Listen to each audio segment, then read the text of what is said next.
Hi guys, അപ്പോൾ ദേ നമ്മുടെ ഡ്രാഗൺ ഫ്രൂട്ടിൻ്റെ ഫ്ലവർ ചെയ്തേക്കുന്നതാണ്. ഡ്രാഗൺ ഫ്രൂട്ട് ഫ്ലവർ ചെയ്ത് അത് വിടർന്നേക്കണേണ്. രാത്രിയിലാണ് ഇവ വിടരുക. പക്ഷേ ഇന്ന് നല്ല മഴയാണ്, പരാഗണം നടക്കുമെന്ന് നമുക്കറിയില്ല. നോക്കാം. രക്ഷയില്ലെങ്കിൽ നമുക്ക് നാളെ രാവിലെ ഒന്ന് ബ്രഷ് വെച്ചൊന്ന് പൂമ്പൊടി എടുത്ത് ഇതിലേക്ക്, ഇതാണ് നമ്മുടെ പൂമ്പൊടി വന്നത്, അത് ഇതിനകത്തേക്ക് ആയാലാണ് ഈ നമ്മുടെ ഇത് ഫ്രൂട്ടായിട്ട് നമുക്ക് കിട്ടുള്ളൂ. നോക്കാം എന്തായാലും അല്ലേ. ഇവിടെയുണ്ട് ഒരു ഫ്ലവർ.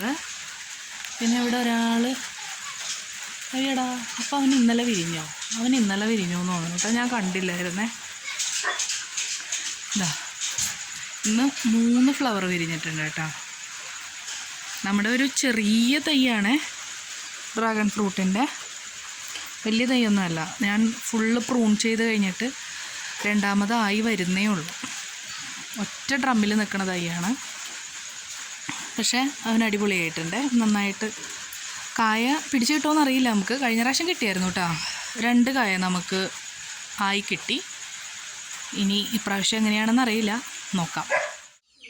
ഈ വിരിഞ്ഞ ഫ്ലവർ നമുക്ക് കായായിട്ട് കിട്ടിയതാണ്. അന്ന് നമ്മൾക്ക് രാത്രിയിൽ വിരിഞ്ഞ ആ ഫ്ലവർ എല്ലാം തന്നെ ഇതാ കണ്ടോ, 3 ഫ്ലവറായിരുന്നു അന്ന് രാത്രി വിരിഞ്ഞത്. ആ 3 ഫ്ലവറും നമുക്ക് കായായിട്ട് കിട്ടിയിട്ടുണ്ട്. ഇനി നമുക്ക് ഇത് പറിച്ച് ഒന്ന് പൊട്ടിച്ച് നോക്കാം. ഇത് ആദ്യമായിട്ട് നമ്മുടെ വീട്ടിൽ ഫസ്റ്റത്തെ ഡ്രാഗൺ ഫ്രൂട്ടാണ് കേട്ടോ ഈ വർഷത്തെ. അപ്പം നമുക്കിതൊന്ന് പൊട്ടിച്ച് നോക്കാം എങ്ങനെയുണ്ടെന്ന്. പാകമാകാനായിട്ട് പൂവുണ്ടായി കഴിഞ്ഞാൽ ഒരു 30 ദിവസം ആവുമ്പോഴേക്കും നമ്മളുടെ ഡ്രാഗൺ ഫ്രൂട്ട് കറക്റ്റ് നല്ല പഴുത്ത നല്ല പാകമായി കിട്ടും. വിറ്റമിൻ സിയും ഫൈബർ പിന്നെ ആൻറ്റി ഓക്സിഡൻറ്റ് അങ്ങനെയുള്ള എല്ലാമായിട്ട് സമ്പന്നമാണ് നമ്മളുടെ ഈ ഡ്രാഗൺ ഫ്രൂട്ട്സ്. നമ്മളുടെ വീഡിയോ ഇഷ്ടപ്പെട്ടാൽ ലൈക്ക് ചെയ്യാനും സബ്സ്ക്രൈബ് ചെയ്യാനും മറക്കരുത്. അപ്പോൾ നിങ്ങളുടെ വിലയേറിയ അഭിപ്രായങ്ങളും അറിയിക്കുക.